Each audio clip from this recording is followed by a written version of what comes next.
You may remember us bringing you the story here on Midlands Today of controversial plans to burn millions of tonnes of imported wood at an Ironbridge power station in Shropshire.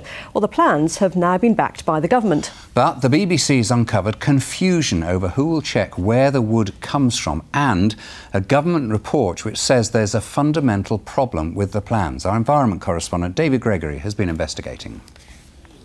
The switch from burning coal to burning wood to generate electricity has proved unpopular with some. The plans involve burning 2 million tonnes of wood imported from North America every year.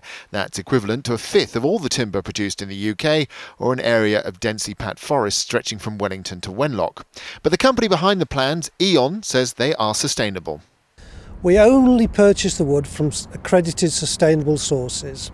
That has to be audited and monitored through Ofgem. It has to meet their requirements. If we don't meet their requirements, it isn't classed as sustainable. We do not then receive the renewable obligation certificates. But Ofgem have told us the only checking they'll do on the scheme is to ask E.ON themselves if the wood supply is sustainable. Moves to tighten up this approach are currently being consulted on by the government. We can be absolutely clear that we have the absolute right to check where the wood stock is coming from. How many checks are you planning to conduct in the upcoming year? Well, at the moment it's not even happening, so there's no point checking on something which hasn't started. But we have the absolute right at any time to inspect the wood stock and to be certain that it's coming from where we're being told it is. How many checks do you think you might do in a year? At this stage we don't know how many plants we'll be converting, but we will do what we think is a proportionate check. We have the right to do spot checks, and at the same time that the companies have no interest in trying to do this in a way that doesn't adhere to the sustainability criteria they have signed up to. E.ON wants to switch to burning wood at Ironbridge early next year. And David joins me now. David, this doesn't seem entirely clear. Does the government actually know who will be checking the wood? Well, at the moment, technically it is Ofgem, the regulator, despite what the Minister said. And after a lot of digging, we found out what the checking involves. Basically, Ofgem ask companies like E.ON, is this wood sustainable? Which is important because they're going to get subsidy because it is sustainable.